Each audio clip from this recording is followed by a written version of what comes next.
بسم الله الرحمن الرحيم نحمده ونصلي على رسوله الكريم أما بعد أعوذ بالله من الشيطان الرجيم بسم الله الرحمن الرحيم ولا تكونوا كالتي نقضت غسلها من بعد قوة أنكاثا صدق الله العظيم وقال رسول الله صلى الله عليه وسلم قل آمنت بالله ثم استقيم أو كما قال رسول الله صلى الله عليه وسلم اللہ کے فضل سے مناسک حج پوری عافیت کے ساتھ مکمل ہوئے، کوئی ناگوار حادثہ مقامات مقدسہ میں پیش نہیں آیا اور حاجیوں کے قافلے واپس ہونے بھی لگ گئے۔ ایسے موقع پر جو سبق یاد دلائے جانے کا، جو سبق یاد رکھنے کا ہے، حج کے بعد کی زندگی کیسی، حج کے بعد کی زندگی کیسی۔ اس سلسلے میں سب سے پہلی یاد رکھنے کی بات یہ کہ 5 دن میں تربیت دی گئی تاکہ پوری زندگی اس تربیت کے مطابق گزرے۔ ڈرائیونگ کی تربیت دی جاتی ہے 6 مہینے، تاکہ زندگی بھر جب ڈرائیونگ کرے تو وہ 6 مہینے کی ٹریننگ کو سامنے رکھتے ہوئے ڈرائیونگ کرے۔ مدرسے کالج میں پڑھایا جاتا ہے 8 سال 9 سال 16 سال تربیت دی جاتی ہے تاکہ 60-70 سال کی عمر تک جب وہ دین کی خدمت کرے تو اس تربیت کو لے کر کرے جو تربیت اس مدت میں دی گئی۔ اللہ تبارک و تعالیٰ نے حج کے 5 دنوں میں تربیت دی، توحید کی، اتباع کی، رسم و رواج کے چھوڑنے کی۔ اللہ تعالیٰ نے تربیت دی عصبیتوں سے توبہ کرنے کی، سادگی والی زندگی کی، جھگڑا چھوڑنے کی، آقا صلی اللہ علیہ وسلم سے عشق والے تعلق کو تازہ رکھنے کی،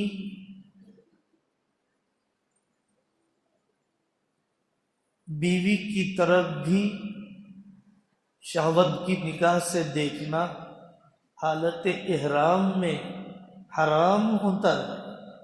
لا شریک لک، اے اللہ اب حالت احرام میں جائز رشتے کو بھی آپ کی محبت میں شریک کر کے نہیں دیکھوں گا۔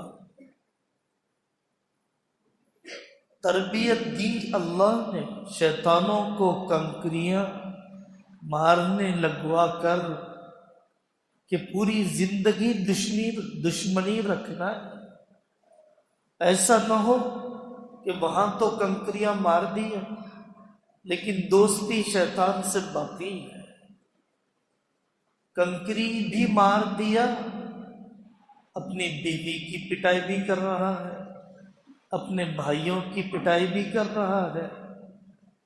تو جو سبق رمی جمرات کے ذریعے سے لیا جانا چاہیے اس نے وہ حقیقی سبق نہیں لیا۔ آقا صلی اللہ علیہ وسلم نے فرمایا الشیطان ترجمون وملت ابیکم تتبعون، کہ تم شیطان کو کنکری مار رہے ہو اور اپنے باپ حضرت ابراہیم علیہ السلام کی اتباع کر رہے ہو۔ کفر سے نفرت ہو، یہ حضرت ابراہیم علیہ السلام کی ملت کا تقاضا ہے۔ کفریہ نظام تعلیم سے نفرت ہو، یہ حج کا سبق ہے۔ ہم اپنے بچوں کو ایسے اسکولوں میں ایسے وندے ماترم اور ایسے نعرے لگانے سے بچائیں گے کہ جس میں شرک سے محبت کی جا رہی ہو۔ حضرت شاہ جہاں الرحمن صاحب نے فرمایا، ایک خدائی کنکری مقام پر جانے کے بعد بھی آپ مار سکتے ہیں، وہ ہے جب گناہ کے وسوسے آئیں تو اس وقت آدمی پڑھے اعوذ باللہ من الشیطان الرجیم وَإِمَّا يَنزَغَنَّكَ مِنَ الشَّيْطَانِ نَزْغٌ فَاسْتَعِذْ بِاللَّهِ مِنَ الشَّيْطَانِ الرَّجِيمِ۔ تعوذ کی خدائی کنکری یہاں پر بھی آدمی مار سکتا ہے۔ اپنے گناہ کے وسوسوں، قل اعوذ برب الفلق، قل اعوذ برب الناس، ان صورتوں کی کنکری آدمی یہاں پر بھی مار سکتا ہے گندے وسوسوں کو ختم کرنے کے لیے۔ دوسری بات میرے عزیزو، استقامت۔ حج کے انوارات و تجلیات اور ملنے والی تربیت پر استقامت۔ نماز مکہ مکرمہ مدینہ منورہ میں بھی فرض ہے، مقام پر بھی فرض ہے۔ گناہ سے بچنا وہاں بھی فرض ہے، یہاں بھی فرض ہے۔ پردہ کرنا وہاں بھی فرض ہے، یہاں بھی فرض ہے۔ حج ختم ہو گیا، شریعت ختم نہیں ہو گئی۔ حج ختم ہو گیا، اللہ کا حکم ختم نہیں ہوا۔ وَلَا تَكُونُوا كَالَّتِي نَقَضَتْ غَزْلَهَا مِن بَعْدِ قُوَّةٍ أَنْكَاثًا۔ مکہ مکرمہ میں پاگل خاتون تھی، دن بھر محنت کر کے دھاگا بن کے رسی بنا لیتی، شام ہونے کے بعد اسے کاٹ دیتی تھی۔ کتنا احمقانہ عمل ہے۔ عمل کر کے کاٹنے والا، عمل کر کے چھوڑنے والا، عمل کر کے استقامت نہ اپنانے والا اسی ناسمجھ عورت کی نقالی کر رہا ہے۔ اللہ نے فرمایا استقامت اپناؤ۔ دوسرے بھائیوں کو ارادہ کرنا چاہیے، اپنی بہنوں کو ارادہ کروانا چاہیے اپنے فرض حج کے ادا کرنے کے سلسلے میں۔ حضرت تھانوی رحمۃ اللہ علیہ فرماتے ہیں وَلِلَّهِ عَلَى النَّاسِ حِجُّ الْبَيْتِ مَنِ اسْتَطَاعَ إِلَيْهِ سَبِيلًا۔ مالداروں پر حج اس لیے فرض کیا تاکہ تواضع پیدا ہو جائے، تکبر نکلے۔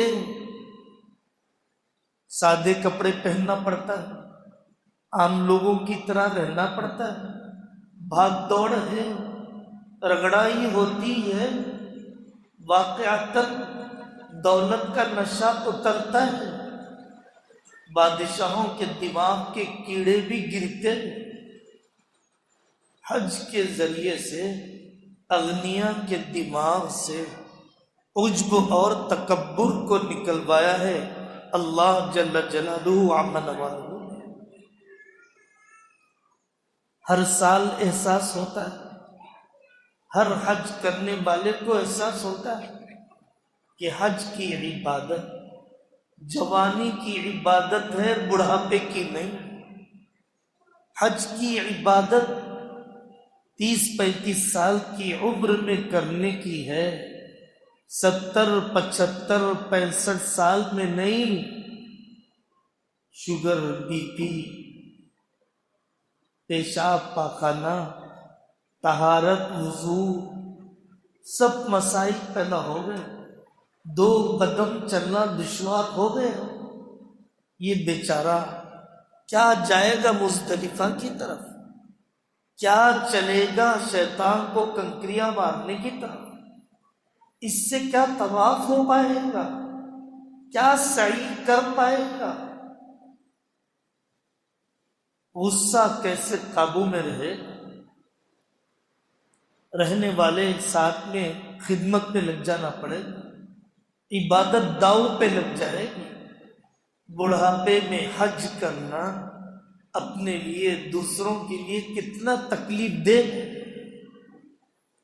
چلنے کی عادت ختم، اور جتنا چلنے کی عادت ختم ہو گئی اتنا حج دشوار ہو گیا۔ آدمی سہولتیں تلاش کرتا ہے، سہولتیں کتنی دی جائیں گی؟ انتظامیہ کو ڈانٹ ڈپٹ کرتا ہے، پولیس سے ناراض ہوتا ہے، راستے کیوں بند کرتی ہے، ہمیں لمبا کیوں چلایا؟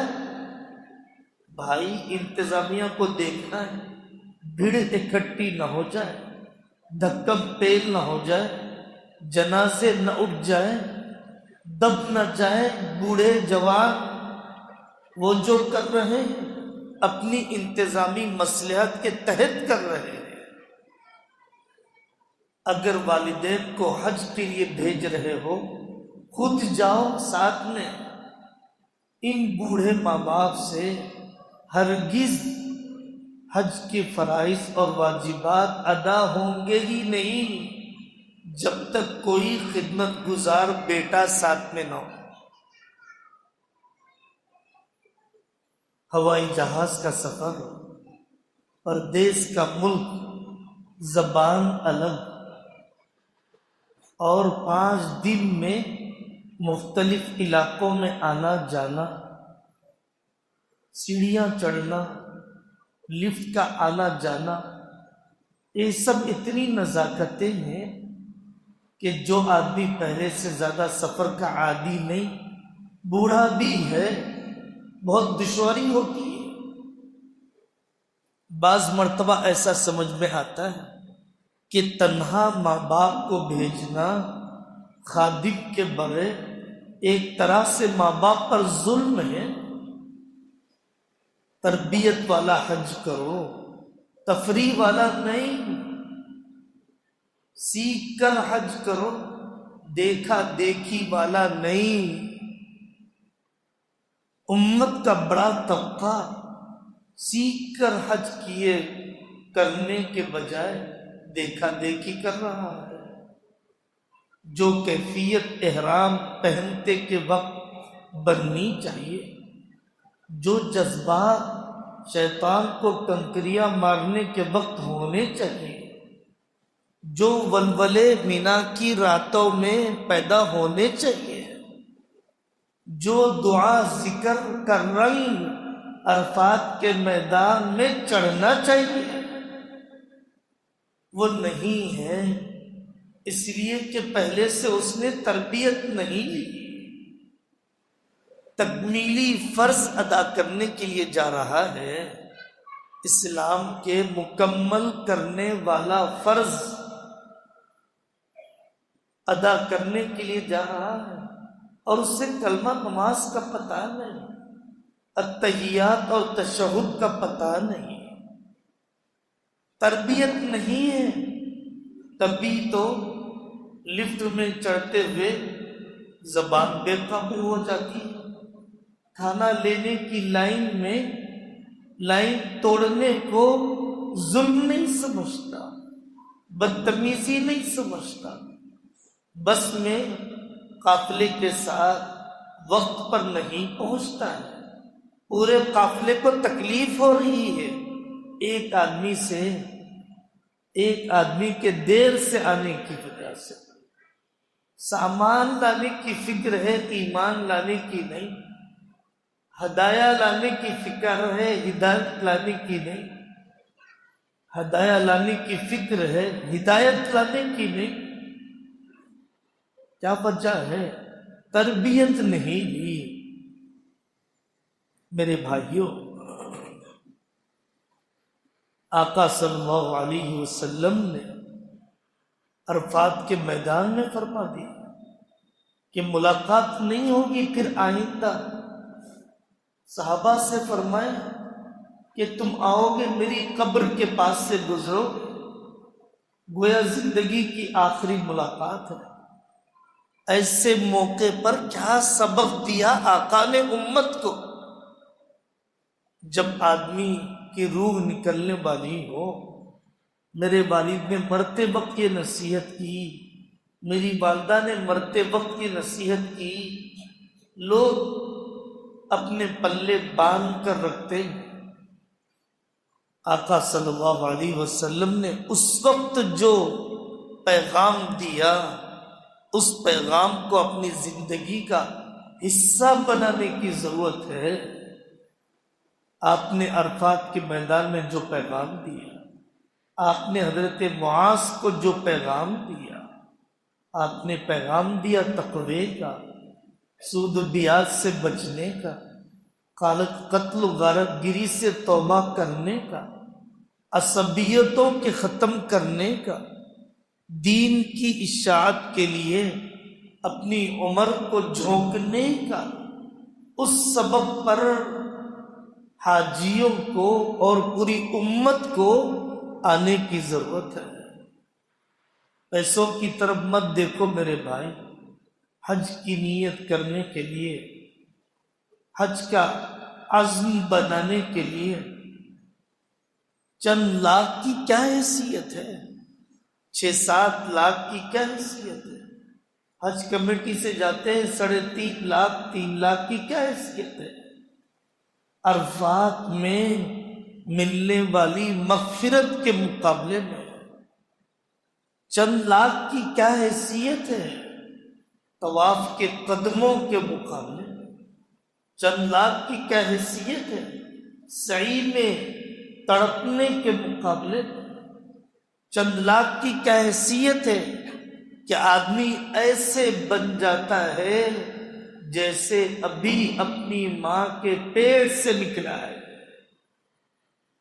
کوئی آدمی مقدمے میں پھنسا، اس کے اوپر کئی دفعات ہوں، کئی کیسز ہوں، اور اس سے کہا جائے 10 لاکھ لا لیجیے، سارے مقدمے ختم، 6 لاکھ لا لیجیے، سارے کیس آپ پر سے اٹھا دیے جائیں۔